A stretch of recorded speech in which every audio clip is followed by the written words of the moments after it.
bro copper தட்டு yes Pooja தட்டு ஆமா பூஜை தட்டு காப்பர் சரியா 3 way of getting EMF 3 way of getting EMF என்னென்ன வழி இருக்கு EMF என்ன பேசிக்கலி ஃப்ளக்ஸ் வேணும் ஃப்ளக்ஸ்ல சேஞ்ச் நடக்கணும் ஃப்ளக்ஸ்ல சேஞ்ச் நடக்கணும்னா என்னென்ன வழி இருக்கு ஒன்னு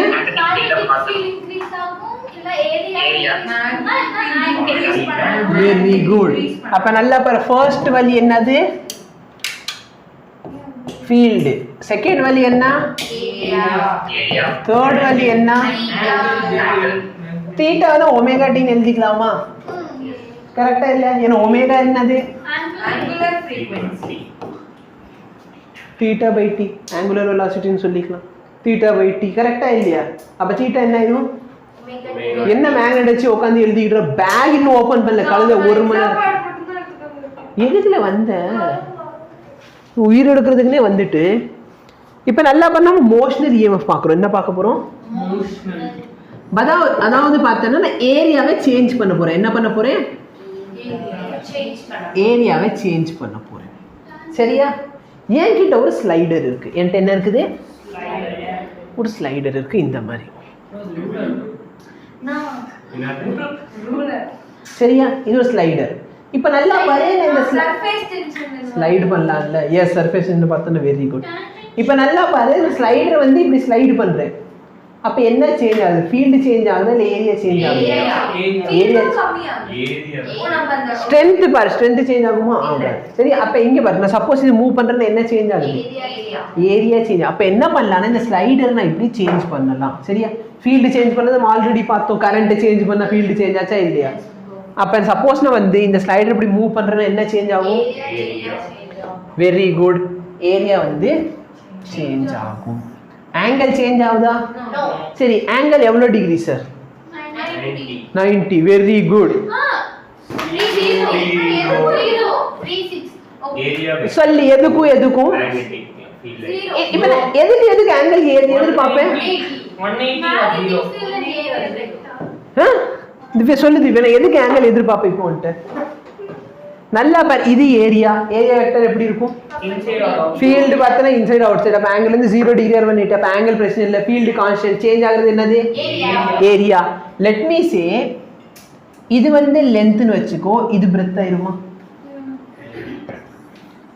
அண்ட் இந்த பிரெத் வந்து கொஞ்சம் கொஞ்சமா சேஞ்ச் ஆகுதா dx கம்மி ஆகுதா இல்லையா வெரி குட் அப்ப எனக்கு ஃப்ளக்ஸ்ல சேஞ்ச் இருக்கா ஃப்ளக்ஸ்ல ஒரு சேஞ்ச் இருக்குது வெரி குட் இந்த ஃப்ளக்ஸ்ல சேஞ்ச் காரணம் யாரு ஏரியா அப்ப நான் b வும் அந்த cos θ வந்து 1 ஆயிச்சு cos θ எப்படி 1 ஆச்சு 0 ஓகே வெரி குட் அப்ப நம்ம அப்ப நான் லென்ஸ்ல மாதிரி -1 வெளியில இருக்கும் அந்த -1 கேன்சலேஷன் சொல்லிடுறேன் கரெக்ட்டா இல்லையா வெரி குட் அப்ப d into length into breadth னு போடலாமா கரெக்ட்டா இல்லையா length into breadth பட் எது சேஞ்ச் ஆகுது breadth சேஞ்ச் ஆகுதா இல்லையா சேஞ்ச் ஆகுது வெரி குட் சோ சப்போஸ் நான் வந்து இது வந்து மொத்த டிஸ்டன்ஸ் x னு வெச்சுக்கோ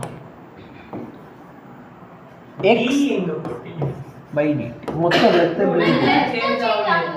length சேஞ்ச் ஆகல அப்ப நான் என்ன பண்ணிக்கலாம் length ஓகே மேடம் length வெளிய எடுத்தாச்சு what is dx by dt velocity very good அப்ப நல்லா பாரு என்னோட velocity இந்த டைரக்ஷன்ல வரேனா பேசிக்கலி இந்த ஸ்லைடர் வந்து இந்த டைரக்ஷன்ல இழுத்திக்கிட்டு இருக்கேனா velocity எப்படி இருக்குது இந்த டைரக்ஷன்ல இருக்குது கரெக்ட்டா இல்லையா சப்போஸ் நான் இந்த டைரக்ஷன்ல இழுக்கிற velocity எப்படி இருக்குது இந்த டைரக்ஷன் வெரி குட் சப்போஸ் இல்ல இந்த velocityக்கும் என்னோட magnetic fieldக்கு நடுவுல இருக்க angle எவ்வளவு டிகிரி 90 மேடம் velocity இப்படி இருக்குது magnetic field உள்ள போற மாதிரி இருக்கா கரெக்ட்டா இல்லையா சொல்றது புரியுதா இங்க பாரு velocity இப்படி இருக்கு magnetic field இப்படி இருக்குது அப்ப angle எவ்வளவு 90 டிகிரி அப்ப நான் கிராஸ் ப்ராடக்ட் யூஸ் பண்ணிக்கலாமா அப்ப இந்த ஃபார்முலா பார்த்தனா L டாட் V கிராஸ்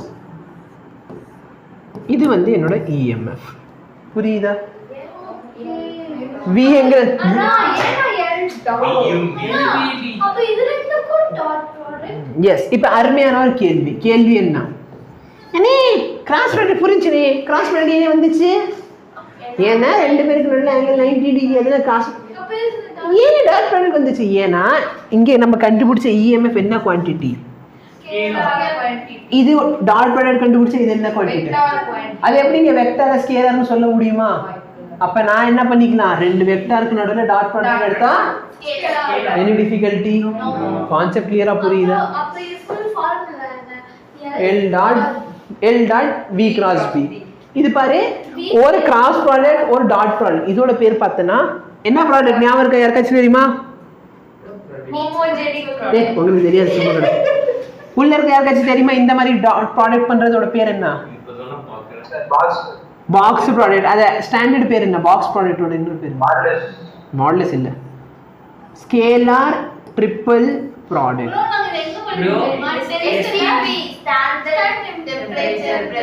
அது 11th படிச்சிருப்பீங்க. 9th 10th. சரி, நோட் பண்ணிட்டது என்னது?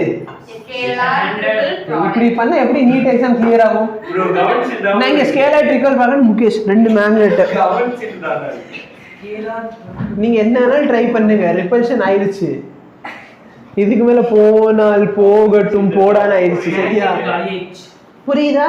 ஸோ பேசிக்கலி ட்ரிபிள் ப்ராடக்ட் கரெக்டா. மூணு ப்ராடக்ட் ஃபைனல் ஆன்சர் என்னது? Scalar quantity. அதாவது இது பேர் என்னது? ஒன். சரி,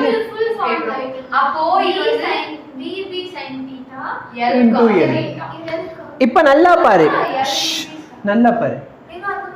இங்க லென்த் எப்படி இருக்குது? லென்த் இப்படி இருக்கு. கரெக்டா? கரெக்டா இல்லையா? லென்த் எப்படி இருக்கு? வெலாசிட்டி எப்படி இருக்குது? ஒன் இப்படி இல்லைன்னா மேக்னெட்டிக் ஃபீல்ட் எப்படி இருக்கு? இன்வர்ட் இல்லைன்னா அவுட்வர்ட். மூணு ஒண்ணுக்கு ஒன்று எப்படி இருக்கு? பெர்பெண்டிகுலரா இல்ல மியூச்சுவலி பெர்பெண்டிகுலர்? ஆர்த்தோகனலா பெர்பெண்டிகுலர்? மியூச்சுவலி ஆர்த்தோகனலா? ஆர்த்தோகனல்ல ரெண்டு டாட் ப்ராடக்ட் எடுத்தா சரியா? வெக்டார்ல யூஸ் பண்ணுவோம். ஆர்த்தோகனல் அப்படின்னு சொன்னா ரெண்டு இது வந்து வெக்டார் பெர்பெண்டிகுலர் இருந்தாலும் ஆர்த்தோகனல்னு சொல்லுவோம். பட் மியூச்சுவலி பெர்பெண்டிகுலர்னா மூணுமே ஒண்ணுக்கு ஒன்று பெர்பெண்டிகுலர். புரியுதா இல்லையா? அப்ப மூணுமே ஒண்ணுக்கு ஒன்று பெர்பெண்டிகுலரா இருக்கப்பதான் எனக்கு என்ன கிடைக்குது? இஎம்எஃப் கிடைக்கும். புரியுதா இல்லையா? ஓகே. ஆமா, அப்ப நல்லா பாரு.